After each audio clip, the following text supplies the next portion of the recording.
Hello rayon, welcome back. हम लोग new subject start करने जा रहे हैं जिसका नाम है डीप लर्निंग। देखिए, डीप लर्निंग को हम लोग 5 यूनिट में कवर करेंगे।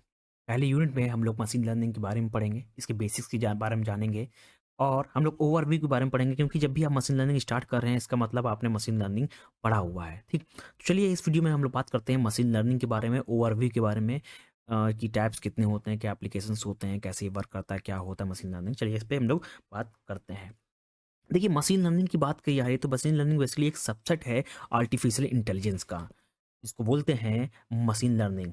ठीक, बेसिकली इसका मशीन लर्निंग बेसिकली फोकस करता है primarily that enable a computer to independently learn from data and previous experience. यानी कि आपके डेटा पे, आपके प्रीवियस एक्सपीरियंस पे बेसिस पे मशीन क्या करती है, अपने आप को इम्प्रूव करती है, लर्न करती है, सीखती रहती है। ठीक, ये जो मशीन लर्निंग का जो टर्म है ये 1959 में एक कंप्यूटर साइंटिस्ट है, उन्होंने यहाँ पे डेवलप किया था। ठीक, अब मशीन लर्निंग बेसिकली होती क्या है? देखिए, मैंने अभी बताया कि machine learning focus primarily on creation of algorithm that enable a computer to independently learn from data and previous experience. ठीक, और मशीन लर्निंग किसका है? सबसेट है किसका? आर्टिफिशियल इंटेलिजेंस का।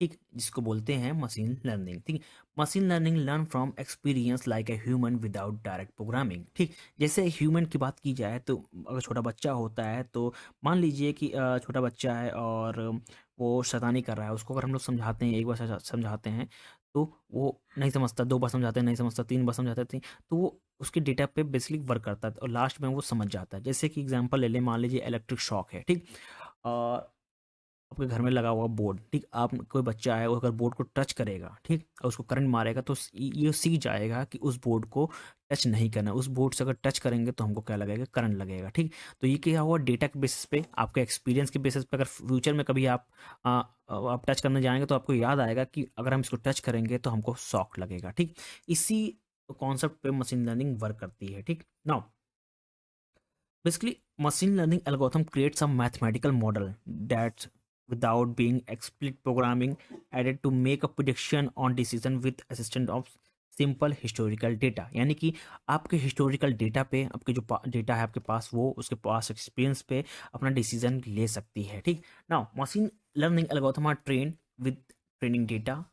When new data comes in, they can make prediction and decision accurately based on the past data. मैंने अभी कहा कि हम उसको पहले ट्रेन करते हैं मशीन लर्निंग को। मान लीजिए कि हम लोग, एक है एप्पल, फ्रूट्स के नाम है, एक बनाना है। ठीक, इसको हम लोग मशीन लर्निंग की एल्गोरिथम से इसको ट्रेन किए और इसको पता चल गया कि जो रेड कलर का जो दिखता है, ठीक, उसमें इस तरह का होता है, वो क्या होता है? एप्पल होता है। जो लंबे टाइप के होते हैं, येलो कलर के होते हैं, वो क्या होते हैं? बनाना होते हैं। ठीक, नाउ जब भी हम लोग न्यू डेटा इसको देंगे, ये हमारा क्या है? New data. न्यू डेटा अगर हम लोग देंगे, ठीक, मान लीजिए न्यू डेटा दे दिया हम लोग को, एप्पल दे दिया। ठीक, एप्पल बना दे दिया, तो अब ये क्या करेगा? ये इसका जो पास्ट डेटा क्या था? पास्ट डेटा इसके पास था, एप्पल थे, बनाना था, इसको हमने ट्रेन किया। तो जब भी न्यू डेटा आएगा तो ये क्या करेगा? ये बता देगा कि जो न्यू डेटा है वो क्या है? वो एप्पल कैटेगरी में है। ठीक, नाउ इसी तरह वो मशीन लर्निंग सीखता जाता है। ठीक, आगे बढ़ते हैं। देखिए, एप्लीकेशन ऑफ मशीन लर्निंग के बारे में बात की जाए तो बेसिकली मशीन लर्निंग बहुत जगह काम आती है, जैसे कि स्टॉक मार्केट ट्रेडिंग में, ऑनलाइन फ्रॉड डिटेक्शन में, वर्चुअलाइजेशन, पर्सनल असिस्टेंट में, email and spam malware filtering में, सेल्फ ड्राइविंग कार में, प्रोडक्ट रिकमेंडेशन सिस्टम में, ट्रैफिक प्रिडिक्शन में, स्पीच रिकग्नाइजेशन में, इमेज रिकग्नाइजेशन में, ऑटोमेटिक लैंग्वेज ट्रांसलेशन में और मेडिकल डायग्नोसिस में। इन सब जगह क्या क्या होता है? मशीन लर्निंग लगता है। ठीक, नाउ एक एक करके हम लोग कवर करेंगे, पहले आगे बढ़ते हैं। सबसे पहले बात करते हैं इमेज रिकग्निशन के बारे में। बेसिकली इसका काम क्या होता है कि हमारे पास इमेज होती है, उसके बेसिस पे हम लोग क्या करते हैं? इमेज को रिकॉग्नाइज करते हैं कि वो इमेज क्या है। ठीक, अब basically it use to identify object, person, place, digital image, etc. The popular use of image recognition and face detection is automatic friend tagging suggestion। ठीक, अब सबसे बेस्ट एग्जांपल आपको बताऊं इसका इमेज का, तो आपका फेसबुक। ठीक, अभी बीच में हमने देखा होगा जब भी आप फोटो अपलोड कर रहे होंगे अपने फ्रेंड के साथ, तो वो बेसिकली उस फोटो को, आपके दोस्त के फोटो को बता देती है कि ये पर्सन है, क्या आप इसको टैग करना चाहते हैं। ठीक, ये बहुत ही ज़्यादा ट्रेंडिंग था। ये जो वर्क किया था किस पे बेसिस पे काम किया था, मशीन लर्निंग एल्गोरिथम पे काम किया था। उसने इमेज आपका जो डेटा है उसको डेटा को लेकर, ठीक, फेसबुक को जितना भी डेटा है उसको लेकर मशीन लर्निंग एल्गोरिथम लगी, और उसके बेसिस पे जब भी आप न्यू फोटो अपलोड कर रहे होंगे अपने दोस्त के साथ, तो ये बता देगा कि ये जो पर्सन है ये इस नाम का है, क्या आप इसको टैग करना चाहते हैं या नहीं टैग करना चाहते हैं, ठीक। नाउ अब बेसिकली जो फेस लर्निंग जब भी टेक्नोलॉजी इस्तेमाल होती है, इमेज रिकॉग्निशन में मशीन लर्निंग इस्तेमाल होता है, तो यहाँ पे फेस डिटेक्शन और रिकॉग्निशन एल्गोरिथम का यूज़ किया जाता है। जो फेसबुक काम करता है, जो बेसिकली जो प्रोजेक्ट उस समय चला था वो डीप फेस था, जहाँ पे फेस को रिकॉग्नाइज करना जाता है और पर्सन को आइडेंटिफाई किया जा रहा था पिक्चर की हेल्प से, जो आपके पास फोटो थी उसकी हेल्प से उस पर्सन को, जो इमेज में है उसको रिकॉग्नाइज किया जा रहा था, ठीक। नाउ आगे मूव करते हैं। स्पीच की बात की जाए तो आपने गूगल का देखा होगा, ठीक, गूगल यूज़ कर रहा है कि सर्च बाय वॉइस, ठीक। आप जब भी बोलते हैं ओके गूगल ओपन यूट्यूब, तो इस पे काम करता है। सबसे पहले क्या होता है कि जो आपकी जो बोल हैं उसको बेसिकली कन्वर्ट करता है सबसे पहले किसमें, टेक्स्ट फॉर्मेट में। टेक्स्ट फॉर्मेट में कन्वर्ट करने के बाद ही वो सिस्टम में जाता है। सिस्टम जैसे कि मान लिया आपने बोला है कि ओके गूगल, ठीक, ओपन यूट्यूब, ठीक। अब इस ओपन यूट्यूब का आपके वॉइस को कन्वर्ट करेगा किसमें, टेक्स्ट फॉर्मेट में, ठीक। टेक्स्ट में उसको उसने कन्वर्ट किया, उसके बाद क्या करेगा, अपने डेटा में फाइंड करेगा और आपका यूट्यूब ओपन होकर आ जाएगा, दे देगा, ठीक। इस तरह ये वर्क करता है, ठीक। नाउ आगे मूव करें, प्रोडक्ट रिकमेंडेशन सिस्टम सेम ही है। अमेजॉन नेटफ्लिक्स में आप देखा होगा आपने, अगर अमेजॉन में कोई सामान बेसिकली अगर परचेज़ किया होगा तो उससे सिमिलर जो सामान होते हैं, ठीक। मान लीजिए आपने शूज़ को परचेज़ किया, जब आपने शूज़ को परचेज़ किया, सिमिलर जो होते हैं जैसे कि सॉक्स हो गए हैं, ठीक, वो आपको सजेस्ट होने लगते हैं। उसके रिगार्डिंग आप मूवी से मतलब प्रोडक्ट हो गए मतलब सर्च होने लगते हैं, ठीक है, वो आपको शो होने लगते हैं, ठीक। एक बेस्ट एग्जांपल नेटफ्लिक्स पे है। नेटफ्लिक्स में आप बेसिकली रोमांटिक ड्रामा देख रहे होंगे, तो नेक्स्ट टाइम जब भी आप नेटफ्लिक्स देखेंगे तो रोमांटिक जो ड्रामा हो टाइप के होते हैं वो आपको ज़्यादा सजेशन में आने लगेंगे। अगर आप फाइटिंग की मूवी देख रहे होंगे या टेक्नोलॉजी की मूवी देख रहे होंगे, हैकिंग मूवी, उससे रिलेटेड आपके पास रिकमेंडेशन आने लगते हैं, ठीक। नाउ सेम है सेल्फ ड्राइविंग कार में। सेल्फ ड्राइविंग कार बेसिकली अभी टेस्ला इस्तेमाल कर रही है, ठीक। नाउ टेस्ला बेसिकली यहाँ पे कैमरा का इस्तेमाल कर रही है, ठीक। तो बेसिकली कैमरा के बेसिस पे यहाँ पे डिटेक्ट होता है, मशीन लर्निंग को पता है कि कहाँ पे क्या मूवमेंट है, क्योंकि बहुत ज़्यादा यहाँ पे मशीन लर्निंग एल्गोरिथम लगाई गई थी, ठीक। और उसके बाद ही ये जो सेल्फ ड्राइविंग कार को इम्प्लीमेंट किया था, टेस्ला यहाँ पे इस्तेमाल हो, टेस्ला जो है इसका इसी का इस्तेमाल कर रही है, ठीक। अब सेल्फ ड्राइविंग कार कैसे वर्क करती है मैं आने वाले अभी वीडियोस में बताऊंगा, जब भी मैं अभी डीप लर्निंग स्टार्ट करूंगा। अभी तो सिर्फ मशीन लर्निंग के बेसिक्स हम लोग कवर कर रहे हैं, ठीक। नाउ आगे मूव करते हैं इस मेल स्पैम का और मालवेयर फिल्टरिंग का। देखिए, जब भी आप न्यू मेल को रिसीव करते हैं, ठीक, और आपने देखा होगा कि मान लीजिए आप पर्सन है, कोई पर्सन है, आपने कभी मेल भेजा होगा, मेल में अगर सब्जेक्ट नहीं लगाया होगा, ठीक, या कुछ वर्ड कीवर्ड ऐसे लगा दिए होंगे प्रमोशन वमोशन का, तो वो क्या हो जाता है, डायरेक्टली स्पैम में चला जाता है, ठीक। और कभी कभी आपने देखा होगा आपने सब्जेक्ट लगाना भूल गया, तब भी वो क्या चला जाता है, स्पैम में चला जाता है, ठीक। कभी कभी आप देखे होंगे कि कुछ मेल्स होते हैं आपके, ठीक, जिसमें प्रमोशन होता है, लिंक होती है, वो स्पैम में चले जाते हैं। तो आपके जो स्पैम से बचाने के लिए, ठीक, आपके ईमेल को सिक्योर रखने के लिए यहाँ पे ये लगता है कि फ्रॉड जो वाले मेल होंगे पर्टिकुलरली स्पैम में चले जाते हैं, ठीक। इंपॉर्टेंट जो मेल होंगे वो आपके इनबॉक्स में आएंगे, बाकी जो इंपॉर्टेंट नहीं होंगे, स्पैम होंगे, वो चले जाएंगे किसमें, स्पैम फोल्डर में, ठीक। नाउ इसके बेसिस इसके बिहाइंड में भी मशीन लर्निंग एल्गोरिथम ही लगती है, ठीक। नाउ आगे मूव करते हैं, अब बात करते हैं वर्चुअल पर्सनल असिस्टेंट, ठीक। जब भी आपने देखा होगा गूगल हो गया, एलेक्सा हो गया, ठीक, सिरी हो गए, ठीक, ये सब बेसिकली इसी पे काम करें, पर्सनल असिस्टेंट हैं। बेसिकली आपके वॉइस को बेसिकली कन्वर्ट करते हैं, आपके जो कमांड देते हैं उनको कन्वर्ट करते हैं सबसे पहले, जैसे कि play music, call someone, open an email, book appointment, और ओपन यूट्यूब, ठीक, प्ले म्यूजिक, ये सब किस पे काम करता है, ये मशीन लर्निंग पे ही काम करता है, ठीक। नाउ अब यहाँ पे इंपॉर्टेंट है कि आर्टिफिशियल इंटेलिजेंस, मशीन लर्निंग और डीप लर्निंग होता क्या है। सबसे पहले हम लोग अभी कवर करेंगे आर्टिफिशियल इंटेलिजेंस और मशीन लर्निंग में डिफरेंस होता क्या है, ठीक। सबसे पहले कि अगर आर्टिफिशियल इंटेलिजेंस की बात की जाए, basically it is a technology which enable a machine learning to simulate human behavior, ठीक।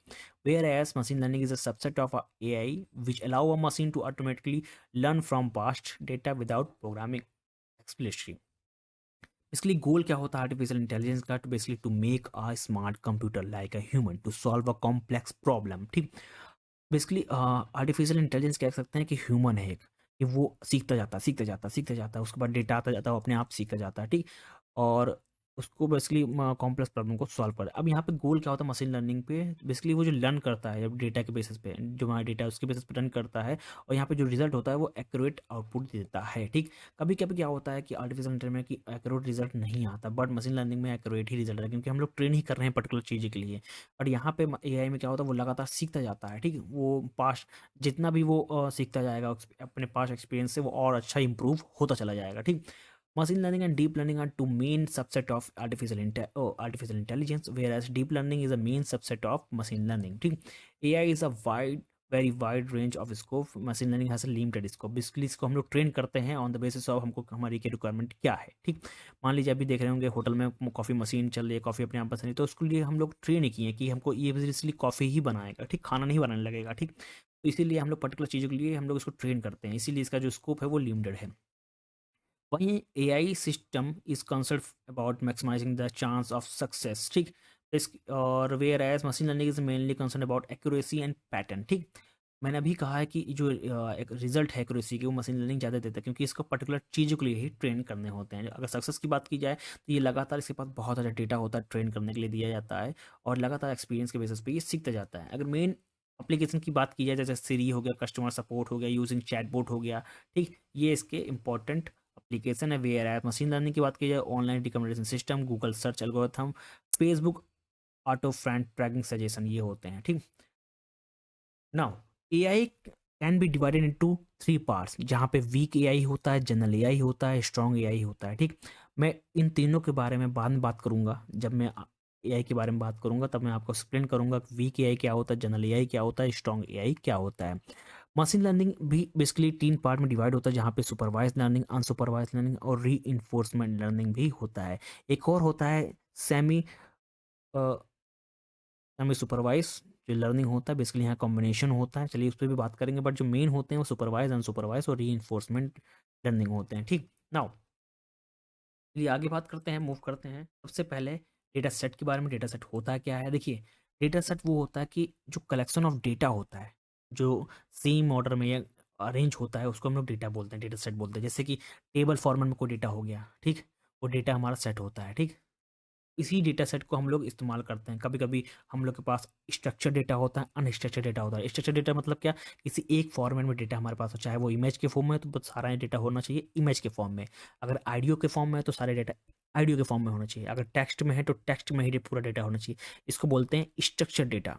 वहीं अनस्ट्रक्चर्ड डेटा क्या होता है, कॉम्बिनेशन, जैसे कि आपका सोशल मीडिया में इंस्टाग्राम पे देख लीजिए, फोटो भी अपलोड हो रही है, इमेज भी अपलोड हो रहे हैं, टेक्स्ट भी चल रहा है, और वीडियो भी जा रहे हैं, वॉइस भी जा रही है। ठीक, ये क्या हो गया, अनस्ट्रक्चर्ड डेटा हो गया। ठीक, नाउ एक एरेज डेटा सेट है, जहाँ पे मतलब कि जो ओवरऑल इसके फीचर्स होते हैं वो यहाँ बताए जाते हैं। ये आप यहाँ देख सकते हैं इसमें क्या क्या कवर होता है। आप गूगल पे सर्च कर सकते हैं, कैगल पे आपको मिल जाएगा ये डेटा सेट, मैंने यहाँ पे कवर किया हुआ है।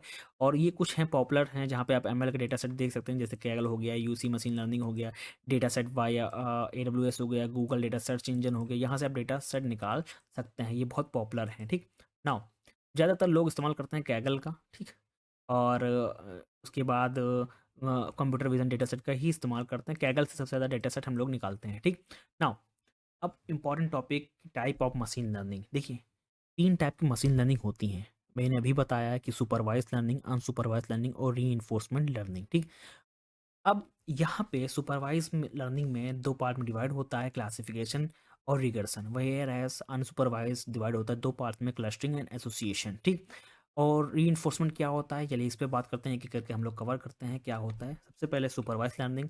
देखिए सुपरवाइज लर्निंग बेसिकली जहाँ पे मशीन, बेसिकली हम लोग मशीन को डेटा देते हैं, एक हमारे पास डेटा होता है, नोन डेटा होता है, एक हमारे पास अननोन डेटा होता है। ठीक, हम लोग उसको ट्रेन करते हैं, मॉडल देते हैं, एल्गोरिथम लगाते हैं, तो उसको रिस्पॉन्स आता है कि वो चीज़ है क्या। ठीक, नाउ अब ये कैसे काम करता है, चलिए मैं आपको एक्सप्लेन कर देता हूँ। सबसे पहले नाउ देखिए हमारे पास यहाँ पे क्या है, एग्जांपल है कि यहाँ पे नोन डेटा है, जो कि है स्पून्स हैं। ठीक, और नाइफ है, चाकू भी है यहाँ पे, और यहाँ पे हम लोग ने बता दिया कि हमारे जो डेटा सेट है उसका नाम क्या है, ये स्पून है, इस साइज का जो इस तरह का जो स्ट्रक्चर दिखता है वो क्या है, स्पून है, इस टाइप का नाइफ है। ठीक, नाउ वहाँ पर दो डेटा सेट हैं, दो डेटा है, नोन डेटा और नॉन रिस्पॉन्स। इसको बोलते हैं कि लेबल डेटा और अनलेबल डेटा। ठीक, यहाँ पे क्या है, लेबल डेटा है, ठीक ना। अब यहाँ पे बेसिकली यहाँ पे लेबल डेटा हम लोग मॉडल लगाएं, ठीक। मॉडल लगा मतलब मशीन लर्निंग एल्गोरिथम हमने लोग लगाई, उसके बाद उसको चेक करने के बाद इसने क्या बता दिया कि जो इस तरह के दिखते हैं वो क्या है, स्पून है वो एक कैटेगरी में है, जो इस तरह के दिखते हैं वो क्या है, नाइफ है, ठीक। जब भी हम लोग न्यू डेटा हमारे पास आ रहा है, मान लीजिए न्यू डेटा हमारे पास आया इस तरह का, ओ सॉरी इस तरह का डेटा आया, ठीक। तो ये क्या बता देगा, जो डेटा आया है न्यू डेटा ये क्या है, ये है स्पून है, ठीक, चम्मच है, ठीक। नाउ इसी को बोलते हैं सुपरवाइज लर्निंग, ठीक। नाउ अब हम लोग बात करते हैं कि एक और एग्जांपल लेके इसमें क्या क्या होता है, चलिए उस पर। देखिए सुपरवाइज लर्निंग अगर डिफिनेशन बात की जाए, बेसिकली कह सकते हैं कि in supervise learning simple label data are provided to the machine learning system for training and system then predict the output based on the training data, ठीक। the system use label data to build a model that understand the data set and learn about each one. After training process are done, we test the model with the simple data and see if can accurate output is given or not, ठीक। मैंने अभी बताया कि हमारे पास known data होता है और known response होता है, इसको यहाँ पर हम लोग मॉडल लगाते हैं, मॉडल लगाने के बाद इसका ट्रेन करते हैं, ट्रेन करने के बाद बता देगा कि ये दो हैं जो स्पून है, ये इसको एक कैटेगरी में रख देता है, और ये नाइफ है, ठीक। जब भी न्यू डेटा आता है तो ये उससे पास्ट एक्सपीरियंस पे अपने ट्रेन डेटा पे चेक करता है कि ये जो नया डेटा है किस कैटेगरी में बिलोंग करता है, इसको क्या बोलते हैं, इसको बोलते हैं स्पून, ठीक। नाउ नाउ आगे मूव करते हैं, आगे मूव हम लोग बात करते हैं एक और एग्जांपल कि मैंने अभी बताया कि लेबल डेटा होता है, एक लेबल होता है, ठीक ना। लेबल डेटा का मतलब क्या होता है, मल्टीपल डेटा एक साथ तो कंबाइन होते हैं, उसके बाद उसी डेटा का हम लोग ये नाम बताते हैं कि ये हेक्सागन है, ये ट्रायंगल है, ये स्क्वायर है। हम लोग मॉडल ट्रेनिंग करते हैं, उसी ट्रेनिंग डेटा पे ये प्रेडिक्ट करता है कि ये इसको बोलते हैं इसको, ये स्क्वायर है, ये ट्रायंगल है, ठीक। जब भी हम लोग न्यू डेटा को यहाँ से देते हैं, ठीक, तो न्यू डेटा को बेसिकली हम लोग देते हैं तो ये बताता है कि ये जो न्यू डेटा आया है क्या है, ये स्क्वायर है, ये क्या है, ट्रायंगल है, ठीक। यहीं पे हमारा रिजल्ट आ जाता है। हम लोग डेटा को ट्रेन करते रहते हैं, ठीक, क्योंकि जब भी इस टाइप का डेटा आएगा तो ये एक्चुअली बता देगा कि वो क्या है। एक एग्जांपल तो आप समझते हैं, हमारे पास क्या है, मल्टीपल यहाँ पे एप्पल हैं, ठीक। ये बोल दीजिए इसको बोल देते हैं एप्पल, इसको बोल देते हैं इसको बना स्क्वायर को बोलते हैं बनाना, इसको बोल देते हैं ग्रेप्स, ठीक। हम लोगों ने ट्रेन किया, ठीक। जब भी हमारे पास अब हम न्यू डेटा देंगे, जैसे कि हमने बनाना दिया और एक ग्रेप्स दिया, ठीक। हम लोग ने न्यू डेटा डाला और ये पास्ट जो ट्रेनिंग डेटा यानी कि ट्रेन जो डेटा हुआ था उसके एक्सपीरियंस के बेसिस पे, ट्रेनिंग डेटा बेसिस पे तो ये बता देगा कि ये जो है तो ये बनाना है, ये हमारा क्या है, ग्रैप्स है, ठीक ना। इसी तरह ये सुपरवाइज लर्निंग काम करता है, ठीक। में क्या होता है, हमारे पास दो आउटपुट वेरिएबल होते हैं, चाहे वो यस और नो में हो, मेल फीमेल में हो, ट्रू एंड फॉल्स में हो, एक्स्ट्रा, ठीक। यहाँ पे बेसिकली कैसे हम लोग इसको डिफाइन करते हैं, सबसे इंपॉर्टेंट चीज़ है, अगर हमारे पास क्या है, एक मेल स्पैम क्लासिफिकेशन है, हमारे पास एक साइड आते हैं इनबॉक्स वाले जो मेल जो हमारे में इंपॉर्टेंट होता है, दूसरी साइड हमारे पास है स्पैम वाले जहाँ पे प्रमोशन लिंक या कुछ भी है। तो हम इसको क्लासीफाई कैसे करेंगे, क्लासीफाई हम लोग यहाँ पे लाइन को ड्रॉ कर देंगे जो कि हम लोग को डिफाइन करेगा कि जो इस साइड वाला पार्ट है यहाँ पे जो मेल आते हैं वो इंपॉर्टेंट होते हैं, और ये पार्ट क्या होता है हमारा, स्पैम वाले होते हैं, ठीक। जब भी हमको दो आउटपुट वेरिएबल में क्लासीफाई करना होता है तो हम लोग एक लाइन को ड्रॉ कर देते हैं इन दोनों के बीच में, चाहे आउटपुट कैसा भी हो, मगर टू वेरिएबल के साथ होना चाहिए, यस और no, male female, true and false, spam not spam, इस तरह का, ठीक। वहीं दूसरी तरफ क्या होता है, दूसरी तरफ अगर बात की जाए हम लोग, मैंने ईमेल का बता दिया आपसे, देखिए ईमेल को ऑलरेडी मैंने एक्सप्लेन कर दिया है कि हमारे पास एक स्पैम मेल होता है, एक नॉन स्पैम मेल होता है, एक होता है इनबॉक्स में जो आता है, एक होता है स्पैम में, ठीक। इसको हम लोग एल्गोरिथम से आपसे लर्न कराते हैं। जब भी न्यू ईमेल हमारे पास आती है तो वो चेक कर लेता है और सेपरेट कर देता है डेटा को कि वो जो मेल नया आ रहा है वो कौन सा है, स्पैम वाला मेल है कि नॉट स्पैम वाला फेल है, ठीक। वो दोनों तरफ को कैटेगराइज कर देता है, यानी कि डिवाइड कर देता है, ठीक। तो इसी को बोलते हैं क्लासिफिकेशन। जब भी हमारा वेरिएबल जो आउटपुट होता है वो दो में होता है, टू आउटपुट वेरिएबल होता है, तो हम इसको क्लासीफाई कर देते हैं, ठीक। नाउ आगे मूव करते हैं हम लोग, क्लासिफिकेशन एल्गोरिथम बेसिकली जो टाइप्स होते हैं वो भी देख लेते हैं यहाँ पे। देखिए क्लासिफिकेशन जैसे गॉसियन नेविस बायस ये होता है, सपोर्ट वेक्टर मशीन होता है, डिसीजन ट्री होता है, रैंडम फॉरेस्ट होता है, केन नियरेस्ट नेबर होता है, ये क्लासिफिकेशन के अंदर आते हैं, ठीक। नाउ आगे मूव करते हैं, बात करते हैं रिकर्सन की, ठीक।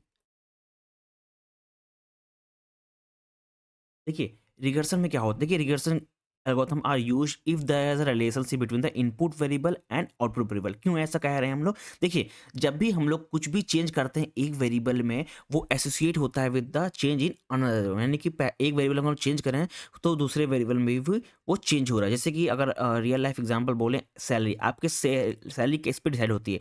आपके वर्क एक्सपीरियंस पे, आपके पास कितना एक्सपीरियंस है, कितने साल का एक्सपीरियंस है, उसके बेसिस पे आपकी सैलरी डिफाइन की जाती है, ठीक।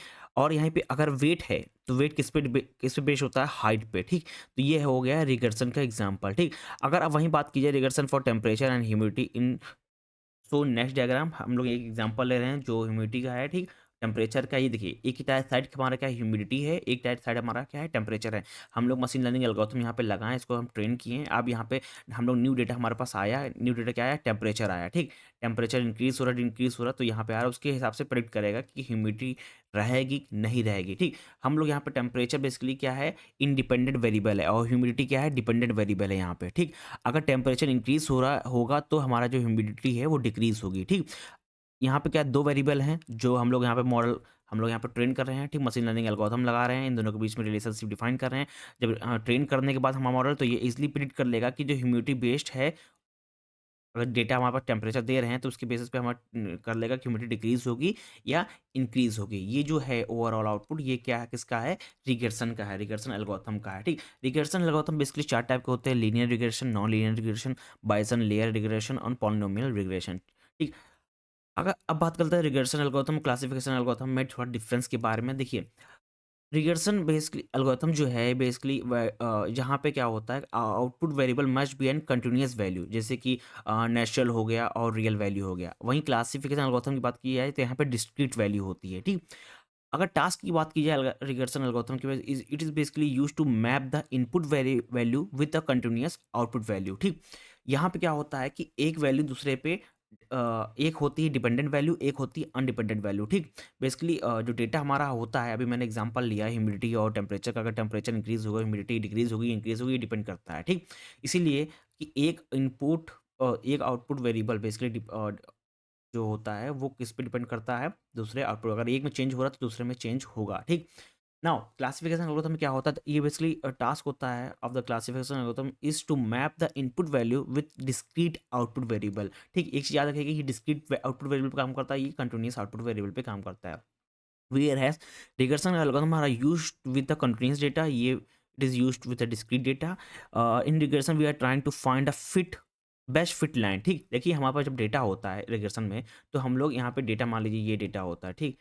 ये ओवरऑल डेटा होता है यहाँ पे, ठीक। तो इसमें हम लोग बेस्ट फिट लाइन को हम लोग ट्राई करते हैं फाइंड करने के लिए, ठीक। वहाँ वहीं पे क्लासिफिकेशन की बात की जाए तो हमारे पास यहाँ पे 2 आउटपुट वेरिएबल होते हैं। हम लोग चाहे स्पैम हो, नॉन स्पैम हो, यस और नो हो, ट्रू एंड फॉल्स हो, 0 1 हो, ठीक। इसके बेसिस पे हम लोग लाइन को डिवाइड करते हैं। यहाँ पे लिखा हुआ है we have find to try the decision boundary which can divide into the data set into 2 different classes, ठीक। यानी कि अभी मैंने एग्जांपल जब क्लासिफिकेशन का बताया था, तब वहाँ मैंने एक्सप्लेन किया था कि जब हमारे पास एक इनबॉक्स वाला मेल आएगा, एक नॉन स्पैम वाला आएगा, तो बेसिकली ये हम लोग लाइन खींच के डिवाइड कर रहे हैं 2 डेटा सेट को डिफरेंट क्लास में। ये क्लास 1 हो गया, ये क्लास बी हो गया। जब भी न्यू डेटा आएगा तो मशीन लर्निंग के एल्गोरिथम की हेल्प से ये डिफाइन कर पाएगा कि वो जो नया डेटा आया है वो किस में है, क्लास ए में मूव कर जाएगा, क्लास बी में जाएगा, ठीक। नाउ आगे मूव करते हैं। Regression algorithm are used to solve the regression problem such as weather prediction, house price prediction, ठीक। Whereas classification algorithm are used to solve the classification problems such as identification of spam, email, speech recognition, identification of cancer cells, etc. ठीक।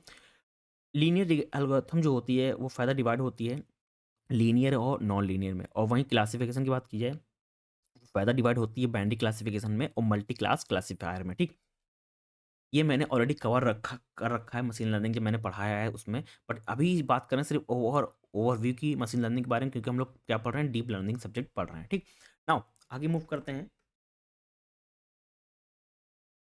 आगे move करते हैं। अब लोग real life example की बात की जाए सुपरवाइज के बारे में, तो वहाँ यहाँ पे होता है risk assessment, image classification, fraud detection और विजुअल रिकॉग्निशन। ये सब हमारे क्या होते हैं? एप्लीकेशंस होते हैं, ठीक। नाउ अब बात करते हैं अनसुपरवाइज लर्निंग के बारे में। देखिए अनसुपरवाइज लर्निंग में क्या होता है? बेसिकली यहाँ पे हमारे पास नो डेटा होता है, हमारे पास सिर्फ डेटा होता है, हम लोग मॉडल और यहाँ पे पैटर्न के बेसिस पे हम लोग अपना रिस्पॉन्स प्रिडिक्ट करते हैं। जैसे कि मान लीजिए कि यहाँ पे स्पून है और नाइफ है, ठीक। हम लोग ने पैटर्न रिकॉग्निशन यहाँ पे मॉडल लगाया, मशीन लर्निंग एल्गोरिथम लगाई, ये अपने आप सीखेगा कि जो इस टाइप का जो जो इस टाइप का जो कैरेक्टर है, जो इमेज है, वो वो एक कैटेगरी में बिलोंग करेगी, ठीक।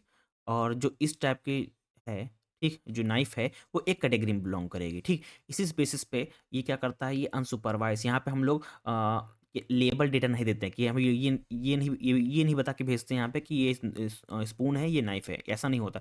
सिर्फ हमारे पास डेटा होता है, नॉन डेटा होता है, उसको हम लोग मॉडल के थ्रू ट्रेन करते हैं, ठीक है। यहाँ पे पैटर्न को ऑर्गेनाइज किया जाता है, उसके हेल्प से ये बता देता है कि ये जो दो हैं, ये डिफरेंट क्लास के हैं, डिफरेंट ऑब्जेक्ट हैं, ये दो हैं जो डिफरेंट ऑब्जेक्ट के हैं। जब भी न्यू डेटा यहाँ से आता है, मान लीजिए आ गया हमारे पास नाइफ आ गया, तो ये बताएगा जो नाइफ आया है, ये इस क्लास में बिलोंग कर रहा है, ये इस डेटा में बिलोंग कर रहा है, ठीक। तो in supervise learning the machine use unlabelled data and learn on itself without any supervision. The machine tries to find a pattern in the unlabeled data and give a response. मैंने अभी जो explain किया, पर जो data होता है उसमें हम लोग कोई भी लेबल डेटा नहीं होता है, हम लोग उस पैटर्न के बेसिस पे, उस मॉडल के बेसिस पे हम लोग उस तो ट्रेन करते हैं और पैटर्न को डिटेक्ट करते हैं। उसके बेसिस पे हम बता देता है कि जो दो ऑब्जेक्ट हैं ये अलग हैं, ये दो ऑब्जेक्ट हैं वो अलग हैं, ठीक। नाउ आगे मूव करते हैं। अब यहाँ पे क्लस्टरिंग की बात आ रही है। देखिए, क्लस्टरिंग एक मेथड होता है जो कि बेसिकली ऑब्जेक्ट को डिवाइड कर देता है into cluster which is similar between them और dissimilar to the belong to the another cluster, ठीक। एक इजली मैं आपको समझा देता हूँ कि जो ऑब्जेक्ट एक जैसे दिख रहे हैं वो एक उसमें क्लस्टर में डिफाइन कर देता है, और जो उसके डिफरेंट दिख रहे हैं वो किसी एक ऑब्जेक्ट में डिफाइन कर देता है। कैसे? चलिए वो बता देता हूँ आपको, ठीक है, वो एक्सप्लेन कर देता हूँ आपको। नाउ हमारे पास एग्जांपल है, जैसे कि इंटरनेट यूजर्स है, ठीक। टोटल सेल ड्यूरेशन यहाँ पे है, हम लोग ने मशीन लर्निंग एल्गोरिथम लगाई, ठीक। अब यहाँ पे बेसिकली ये क्या होगा कि एक जो इंटरनेट यूजर्स होंगे, ठीक, एक ड्यूरेशन को इतना यूज इस्तेमाल कर रहे होंगे, एक ग्रुप एक होगा जो मोर डेटा इस्तेमाल कर रहा होगा, सबसे ज़्यादा डेटा इस्तेमाल कर रहा होगा वो एक ग्रुप में आ जाएगा, एक ग्रुप में आ जाएगा। और बी ग्रुप में क्या होगा, जो कस्टमर हैवी या इंटरनेट यूज वाइल, जो मान लीजिए यहाँ पे इजिली वे में समझा देता हूँ, ठीक। हमारे पास इंटरनेट है और टोटल कॉल ड्यूरेशन है, ठीक। हम लोग ने मशीन लर्निंग यहाँ पे एल्गोरिथम लगाई, क्लस्टरिंग लगाई। अब हम लोग को क्या करना है, हम लोग को उन ग्रुप को डिवाइड करना है जहाँ पे सबसे ज़्यादा नेट इस्तेमाल हो रहा है और जहाँ पे कम इस्तेमाल हो रहा है, और कहीं पे सिर्फ कस्टमर हाई कॉल ड्यूरेशन के लिए इस्तेमाल किया जा रहा है। तो इसके एरिया डिफाइन करने के लिए हम लोग ने क्या किया, मशीन लर्निंग एल्गोरिथम लगाई यहाँ पे। और यहाँ पे जो ये ग्रुप है, ये ग्रुप क्या बता रहा है कि एक ग्रुप, एक कस्टमर है more data and also have a high call duration है यहाँ पे ए के पास, ठीक। और बी डेटा के पास क्या है, यानी कि बी जो एरिया होगा वहाँ पे क्या है, customer have heavy internet user है, ठीक। यहाँ पे हैवी इंटरनेट यूज़र हैं, ठीक, बी वाला। और सी वाला ग्रुप क्या है, ये बेसिकली बता रहा है कि group C customer have high call duration, यानी कि हम लोगों ने क्या किया, ओवरऑल डेटा के हेल्प से ये बता दिया उस एरिया में कि कौन से एरिया में कस्टमर मोर डेटा और मोर हाई ड्यूरेशन के साथ इस्तेमाल कर रहे हैं जिनके पास है। और ग्रुप में बी में ये हम लोग ने डिफाइन कर दिया, ये प्रिडिक्ट कर लिया कि जो ग्रुप बी है इसके पास हैवी इंटरनेट है, यूज़र है, ठीक। वहीं ग्रुप सी के पास हाई कॉल ड्यूरेशन है, ठीक। ये किसकी हेल्प से हुआ, ये क्लस्टरिंग की हेल्प से हुआ। ये बेसिकली क्या कर रहा है कि ये बेसिकली डेटा को क्या कर रहा है, डिवाइड कर रहा है इनटू क्लस्टर में। जो सिमिलर टाइप के जो डेटा है वो एक में रख रहा है, ये जो सिमिलर टाइप का डेटा है वो एक में रख रहा है, जो डिसिमिलर ऑब्जेक्ट है वो किसी और क्लास में रख रहा है, ठीक। इसी तरह हम लोग क्लास को डिवाइड कर रहे हैं, ठीक। एग्जाम्पल मैंने बता दिया कि find out which customer made a similar product purchase, ठीक। इस तरह का एग्जाम्पल है। Suppose telecom company want to reduce the customer चंक rate by providing personalise call and data plan. तो मैंने अभी आपको एग्जाम्पल बताया कि इस ग्रुप के पास कितना डेटा है, कितना हाई कॉल ड्यूरेशन है, और ओवरऑल मैंने यहाँ पे कंपनी ने डिवाइड कर दिया कि इतने 3 ग्रुप हैं, 3 ग्रुप के पास डिफरेंट डिफरेंट टाइप के डेटा है, हाई ड्यूरेशन है। और ग्रुप की बी के पास क्या है, हैवी इंटरनेट है। और ग्रुप सी के पास क्या है, हाई कॉल ड्यूरेशन है, ठीक ना। आगे बढ़ते हैं। और जो क्लस्टरिंग जो एल्गोरिथम होती है बेसिकली फेदर डिवाइड होते हैं, जहाँ पे होता है डिस्टेंस बेस्ड यानी कि के मीन्स, और डेंसिटी बेस्ड होता है, हायरार्की बेस्ड होता है, ये हम लोग बाद में पढ़ेंगे, ठीक। ओवरऑल एसोसिएशन एनालिसिस, यहाँ पे बेसिकली क्या होता है कि बेसिकली मान लीजिए कि आपने देखा होगा, अमेज़न की बात कर लेते हैं। जब भी आप प्रोडक्ट परचेज़ कर रहे होंगे तो आपको सिमिलर टाइप के प्रोडक्ट को रिकमेंड करता है। जैसे कि आपने शूज़ को परचेज़ किया तो आपको सॉक्स दिखाएगा, आपको शूज़ के पॉलिश दिखाएगा, ठीक। और सिमिलर टाइप के जो उस रिलेटेड होते हैं उसको आपको वहाँ पे सजेस्ट करेगा। एक और एग्ज़ाम्पल ले लेते हैं कि आप अगर मान लीजिए लैपटॉप ले रहे हैं, ठीक। अब लोग लैपटॉप लेंगे तो आपको बैग और सजेस्ट करेगा कि आप लैपटॉप ले रहे हैं तो बैग भी लेंगे, ठीक। और साथ ही साथ में आपको माउस भी करेगा, सजेस्ट करेगा, और आपको कीबोर्ड भी सजेस्ट करेगा, आपको हेडफ़ोन भी सजेस्ट करेगा, ठीक? ये सारी चीज़ें किसके बेसिस पे होती हैं? एसोसिएशन एनालिसिस पे बेस होती हैं।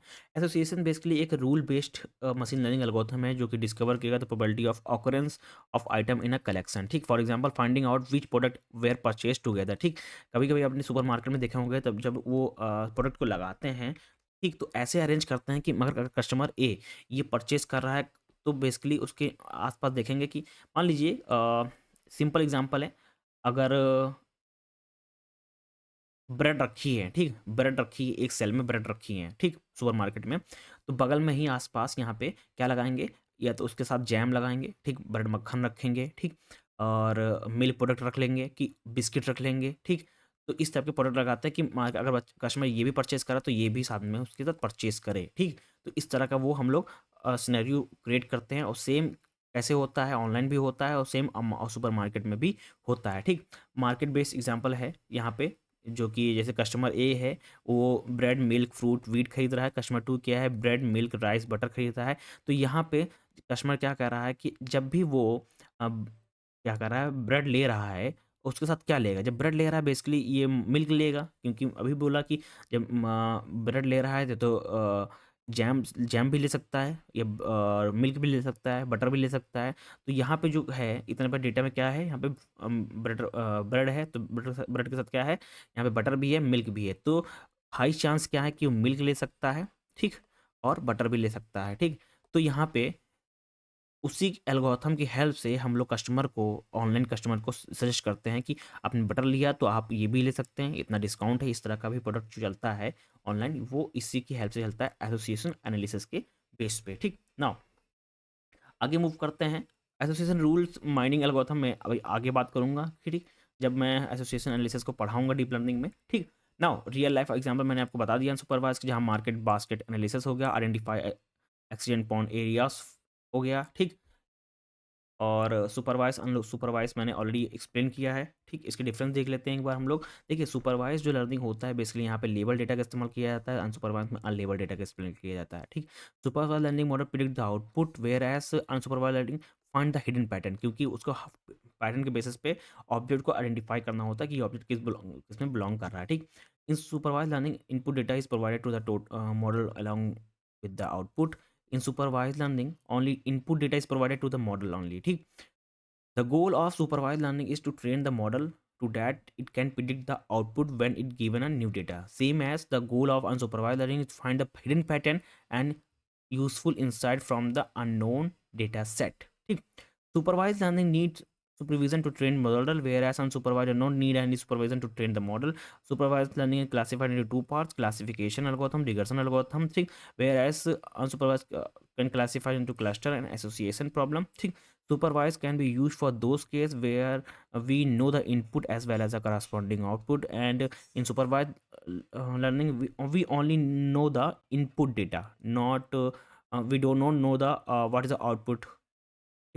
Whereas supervised learning model produce a accurate result, whereas unsupervised learning it produce a less accurate result due to the comparison of supervised learning, because in supervised learning we have input data as well as output data, but in supervised unsupervised learning we only have a input data, ठीक?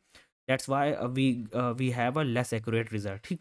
In supervised learning algorithms such as a linear regression, logistic regression, support vector machine, multi-classification, decision tree, Bayesian tree, etc. In unsupervised learning, we have clustering, KNN, and Apollonian algorithm. ठीक? Now, move to the next part. Reinforcement learning क्या होता है, चलिए इस पर बात कर लेते हैं, ठीक? रीइंफोर्समेंट लर्निंग बेसिकली क्या होता है कि आपने गेम खेला होगा, ठीक? गेम में क्या होता है कि आप जितने स्टेप आगे बढ़ता है तो आपको न्यू रिवॉर्ड मिलता है, ठीक? आपको कॉइन्स मिलते हैं, आपको न्यू रिवॉर्ड्स मिलता है, उसके बेसिस पे आप आगे मूव करते जाते हैं, ठीक? अब कहीं गलती करते हैं तो आपको क्या मिलता है, एक पेनल्टी भी यहाँ पे दिया जाता है, ठीक? सिमिलर होता है मोर देन सुपरवाइज और अनसुपरवाइज। यहाँ पे क्या होता है, यहाँ पे इन्वायरमेंट के साथ हम लोग इंटरेक्ट करते हैं और गोल को अचीव करते हैं, ठीक? हम लोग जितना ट्रेन कर अपने आप को ट्रेन होते जाएंगे, उसके पास एक्सपीरियंस के बेसिस पे हमको रिवॉर्ड मिलते हैं और पेनल्टी भी हमको यहाँ पे दी जाती है, ठीक? ना एक एग्जांपल के तौर पे समझते हैं कि मान लीजिए कि एक रोबोट है, उसको हमको यहाँ से स्टार्ट जाना है, ठीक? स्टार्ट जाना है और हमको यहाँ तक जाना है, हर स्टेप में उसको +1 मिलेगा, ठीक। हर स्टेप को +1 मिलेगा, ठीक। वो गलत बाउंड्री छूने पे उसको नेगेटिव मार्क्स मिलेगा। इसी तरह हम लोग क्या करें, कितनी बार देखिए, एक यहाँ +1 अब यहाँ पे बाउंड्री छूएगा तो ये यहाँ पे ट्रेन होगा, ठीक। अब ट्रेन होगा यहाँ पे, तो यहाँ पे क्या हो गया, इसको पेनल्टी मिलेगी -1 की। ये बाउंड्री को नहीं छूना है, कि अगर बाउंड्री छुएंगे तो हमको पेनल्टी मिलेगी, अगर इस साइड मूव करेगा तब भी बाउंड्री छू जाएगा तो यहाँ पे भी पेनल्टी मिलेगी, ठीक। जब भी अगर बाउंड्री नहीं छुएगा, ठीक, तो पेनल्टी नहीं मिलेगा, अगर बाउंड्री छुएगा तो पेनल्टी मिलेगी -1 की, ठीक। इस पे मत फोकस करिए, ठीक। मैं जो बता रहा हूँ उस पर फोकस करिए अभी सिर्फ। और जो रोबोट हो किस तरह डायरेक्शन में मूव कर सकता है, वो सिर्फ अप, लेफ्ट और राइट में मूव कर सकता है। तो यहाँ तक मूव किया, यहाँ पे +1 मिला, ठीक। एक बार बाउंड्री टच हुआ तो इसको पेनल्टी मिली -1 की, इधर गया -1 की पेनल्टी मिली। देन कहाँ जा सकता है, अब इसके पास 0 हो गया, इधर से मूव कर सकता है तो +1 मिला, फिर +1 मिला, फिर +1 मिला, ठीक। यानी कि इसको +3 मिला, ठीक। क्योंकि यहाँ पे 2 पेनल्टी मिल चुकी थी, एक यहाँ पे एक यहाँ पे। तो कितना हमको यहाँ से यहाँ पहुँचने में कितना टाइम लगा, +3 मिला। जो रिवॉर्ड मिला हमको +3 मिला, हमको यहाँ पहुँच गए कहाँ पे, गोल पे। ये हमारा क्या था, गोल था। तो इसी तरह हमको ट्रेन करते जाना है, हमको मूव करते जाना है, हमको सीखते जाना है अपने एक्सपीरियंस से। और जब भी हम लोग गलत काम करेंगे तो हमको नेगेटिव मार्क्स यानी कि पेनल्टी भी मिलेगी। अगर अब हम लोग आगे अच्छे काम करेंगे तो हमको रिवॉर्ड भी मिलेंगे। तो इसकी बेसिस पे होता है रीइंफोर्समेंट लर्निंग, ठीक। नाउ रीइंफोर्समेंट होता है जहाँ पे क्या लिखा हुआ है कि learn from interaction with an environment to achieve a goal use when we need to make a decision in certain environment such simple algorithm design features state representation reward. जैसे अगर room robot in a room, मैंने example बता दिया आपको, ठीक। हम लोग environment में खेल खेलते हैं, हम लोग ट्रेन होते हैं, सीखते हैं, वहाँ पे रिवॉर्ड अचीव करते हैं, पेनल्टी भी मिलती है जब गलत काम करते हैं। और हमको क्या करना होता है, गोल को अचीव करना होता है। अभी मैंने यहाँ पे एक्सप्लेन किया था कि यहाँ पे कि हमारा जो गोल था, ये था गोल हमारा था, ठीक। हमको यहाँ तक मूव करना था, तो हम कौन से डायरेक्शन मूव कर सकते हैं, ऐप लेफ्ट राइट में। हम लोग यहाँ से चलेंगे, यहाँ चलेंगे +1 मिलेगा, यहाँ चलेंगे +1 मिलेगा। हमने बाउंड्री टच की, पेनल्टी मिला, कि पेनल्टी मिला तो हमको ये पता चलेगा यहाँ पे नहीं मूव करना है, हमको टकराना नहीं, इधर नहीं जाना है। इधर मूव करेंगे तो हमको पेनल्टी मिला, मतलब इधर भी नहीं जाना तो हमको इधर जाएंगे, ठीक। +1 मिला, +1 मिला, +1 मिला, हमको हम